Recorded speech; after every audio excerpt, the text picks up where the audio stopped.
Now, I want to talk a little, and I know we've been running pretty long.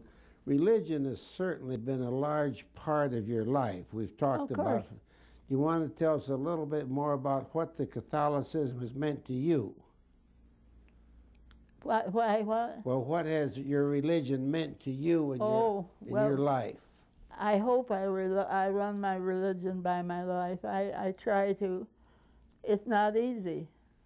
It isn't easy, but truth is terribly important. I had, of course, my background. My grandfathers and grandmothers on both sides came from Ireland, and they had lived through the horrible times there, came to this country in order to escape more persecution. And I don't know what I'd have done without my faith. Yeah. I'll tell you, there are a lot of things about it. Confession is one, because you are able to relieve yourself. You're able to be sure that what you're doing is the right thing. And if you aren't doing that, there's no excuse for you.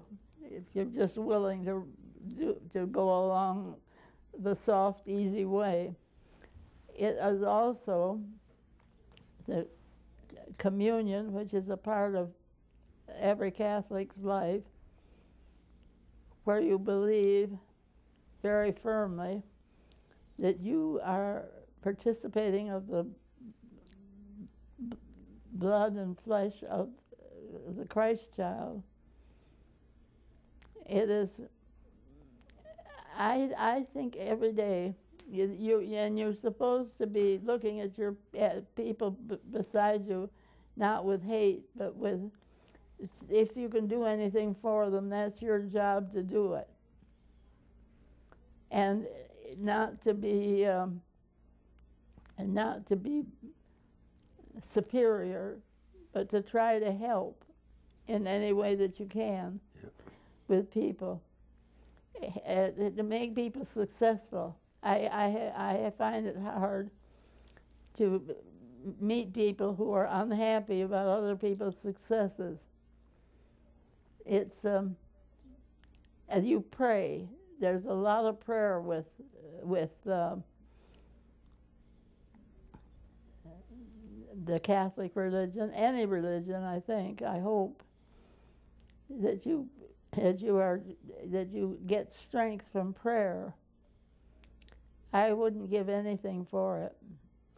I would say, Adelaide, in all the years I've known you, you've lived up to just what you said, and I just wish more people had that. I have tried. Idealism. I don't know that I've not been successful, but I've tried. It isn't easy to be successful with it. There's just a couple more things. Adelaide, you were active in the Teen Dems. Oh, You yeah. weren't a Teen Dem yourself, but you were worked with them. Do you want to tell a little bit more about the... Yes. I have great confidence in the Teen Dems. I don't know what's happened to them in recent years because I haven't been where I could work with them. But we took youngsters.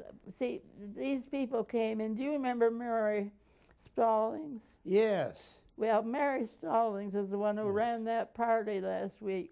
She was secretary, and Mary never forgot she used to bring her little children in, and she taught them how to work, and you'd be amazed at the work those children, though they were much younger, but you'd be amazed to know how much those children did.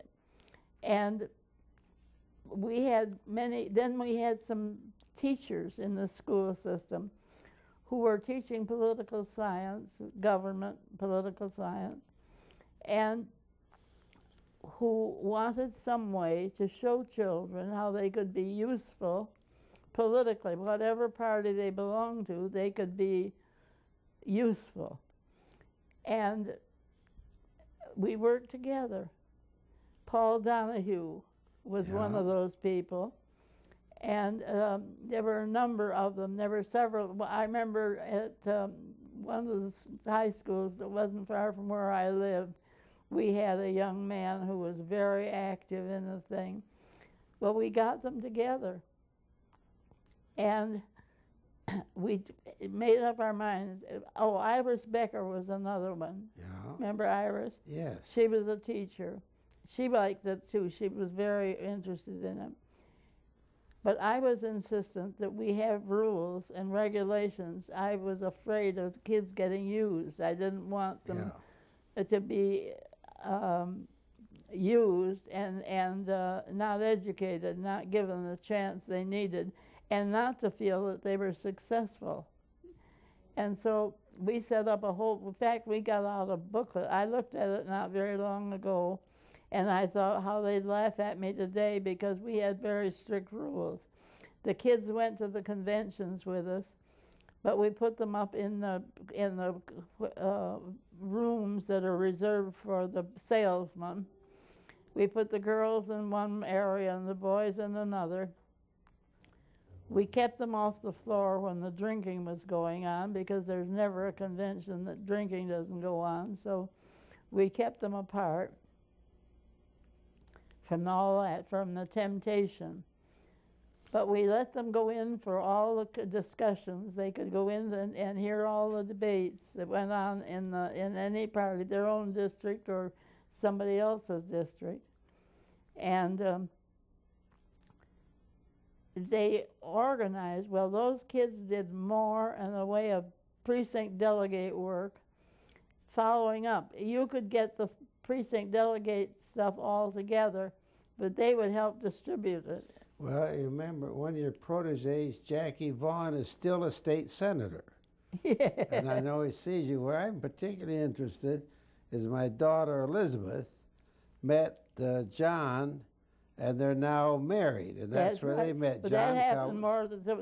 more than And just to Elizabeth. They have 3 children. We had a family reunion last week, and they really said that that was where they first got together. And Elizabeth, she was, let you and Pat Taylor still call her Betsy. Yeah, I Betsy never think then. of her except as Betsy. As Betsy. Then I remember you and Father Kern and I were on that Democratic Appeals Committee. You remember that took care of Yes, grievances I do. within the party? I remember being in the 13th district one time when I was ready to get up and walk out. Yeah, and Father Kern was sitting there. Father Kern was a very stabilizing influence. Oh, he was a remarkable Well, man. Adelaide, I think we're about to wrap up. And you've made a big contribution on Michigan history. I think the fact in CONCON you were positive and gave women a real leadership role in CONCON. What Yeah, I would you did. say anything particular that you'd like to add that you've made a real contribution to? You have No, through I your think whole I've life. bored enough people now. I've had a wonderful life. I always think that, no matter what comes or goes, I've had a wonderful life, and I've enjoyed every minute of it. You've always appeared positive and cheerful. I don't know if it's your religion or the chemistry or the combination. Part of it is part of the fact that I had parents who believed in me, and and a sister who believed in me. I have been fortunate in meeting friends. Look, the experience that I had in politics is just invaluable. I wouldn't give it up for anything, good or bad. Okay, I think we'll wrap this up, and it's just been so nice seeing you and seeing you looking so good, and you keep as cheerful and sunny as that yellow dress is.